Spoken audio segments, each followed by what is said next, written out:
extremely proud to introduce our first keynote of the day. Mr.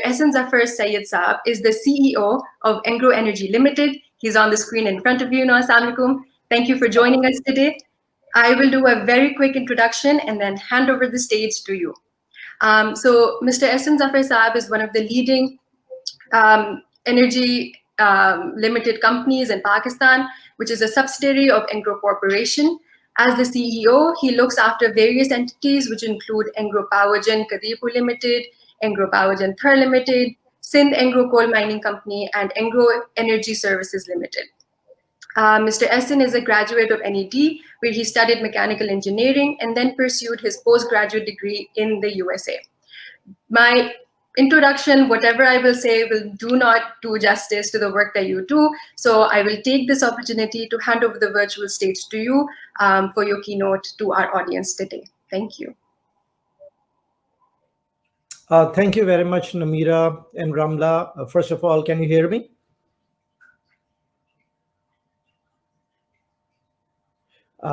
Okay.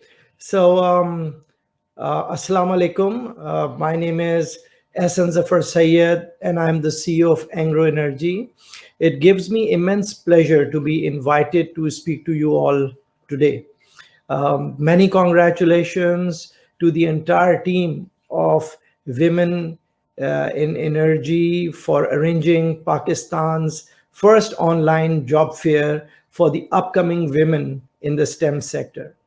And platforms like Women in Energy, which are established to build strong networks for women in energy, will definitely facilitate growth and career for women in Pakistan. So, first of all, we all know that half of the population of the world and that of Pakistan consist of females, which means that half of the world's potential resides with females. Now, let me spend 2 minutes in proving to you if this 50% population and 50% potential of the world, which is females, is this part a useless part? Is it as good as men? Or if it's better than men? And the answer to this is that it is better than men, and it is proven by research studies carried out over a decade. Let me give you a few examples. Boston Consulting Group, famously known as BCG, conducted a study, and they proved that the startups founded by females are yielding 78% return on equity, whereas startups done by men are yielding 31% return on equity, which means that the result of female was 2.5 times better than that of men. And what is the analysis on this study? The analysis says that the women are better in identifying problems and then coming up with creative solution for these problems, and they don't stop there. Then implementing those creative solutions and taking them till completion. That's the first example. The second example is that of McKinsey research. And that research proved that the established companies which have boards, and if there is a female on the board, then the chances of that company increase 53% of progressing in return on equity.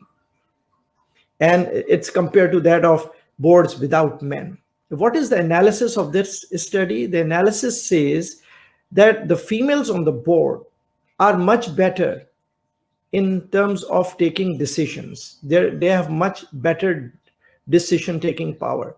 And why is it? Because they are involved 24/7 in taking decision related to house management, related to childcare, and etc. And finally, there is a study carried out by Harvard Business Review, which says that the female outscored men on 17 out of 19 attributes which differentiate between an excellent leader to an ordinary leader. So it's proven fact that women perform better at work compared to men. Now, with this concept, let's move on. There is a report which says that still we have a global gender gap is around 31%, which is relying on men and women economic participation. So there is a 31% gap between this. And we need to see how we can bridge that gap. So first look at Pakistan's situation. Pakistan's situation is that in the same list, Pakistan is among the rock bottom countries, and it is perhaps at the bottom if you consider Southeast Asia, whereas the countries which are neighboring countries are performing much better than us. So we have to go a long way.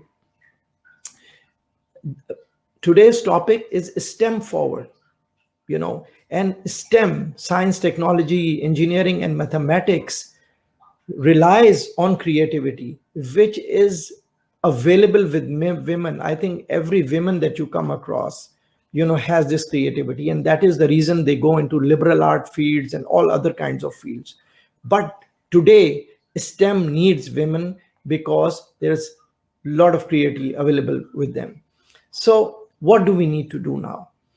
The overall problem is a broad-based problem, and we need to have approach which is in three directions. First, we need to see what the government has to do, then what the organizations like Engro needs to do and what Engro is doing, and then what we as an individual can do. Firstly, government needs to put in place the policies which encourage empowerment of women, which encourage induction of women in the workplace, and which encourage retention of women in the workplace. And this has been done in Bangladesh. The example is there. Their GDP has increased from 11% to 15%, their manufacturing GDP, because now the entire textile workforce of Bangladesh is full of females. Just look at them, where they were and where they are now. So our government needs to take action quickly. Secondly, what is the responsibility of the organizations? Firstly, women need to be given level playing field. Women are biologically different than men. We need to understand that.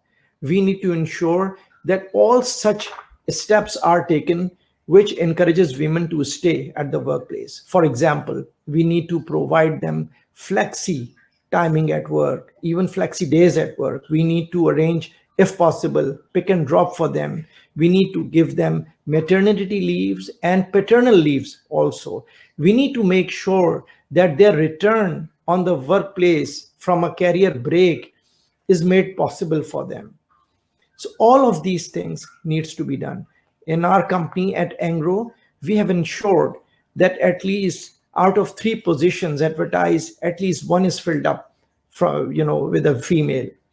We have got daycare centers available with us.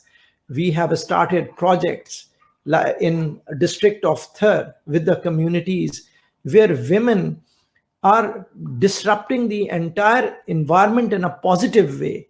Female are driving 60-tonner trucks. We have got 70 drivers right now. And this is the biggest disruption that you can see in Pakistan. This is a job which men, sometimes avoid to do.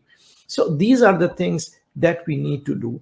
Then organizations should also try to create awareness in their male population. Give them the idea that now they need to be ready to work with the females, because our country is the 4th youngest country in the world. We have booming young population, men and women, both boys and girls, and this young population needs to be channelized. This millennial crowd wants to work in a diverse environment, and we need to create all of this. And lastly, what is the responsibility of us as an individual?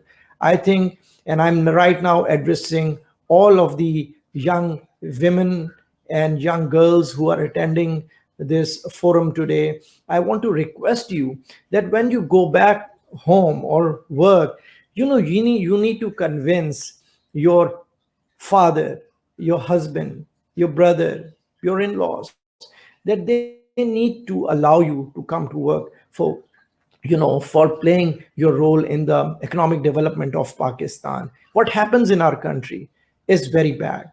I was attending a convocation at one of the universities, and I heard the keynote speech, which mentions that 85% of the graduates in an architecture school, 85% of graduates were females. But out of those 85%, only 9% of the 85% could make to the workplace. This was their data. Most of the girls, once they graduate, they get married and they sit at home.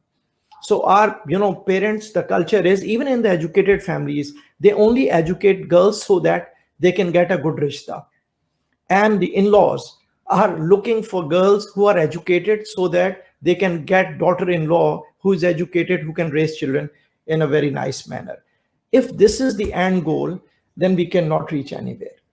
And I would urge all of you to play your role to convince your loved ones to allow you to come to work.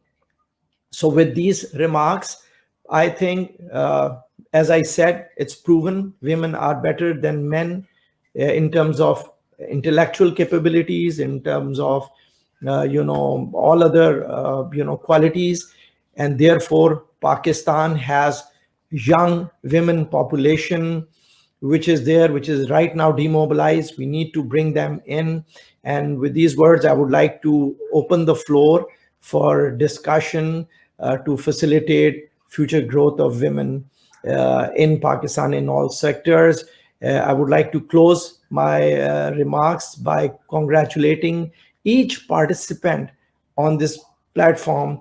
And I want to wish you all a very successful journey in the energy sector now and in the years to come. Thank you so much, all of you. Thank you so much, Ahsan Saab. These were some very profound words that you shared with the entire audience, and I really hope we can live up to the expectations that you have of from the youth of Pakistan and from us.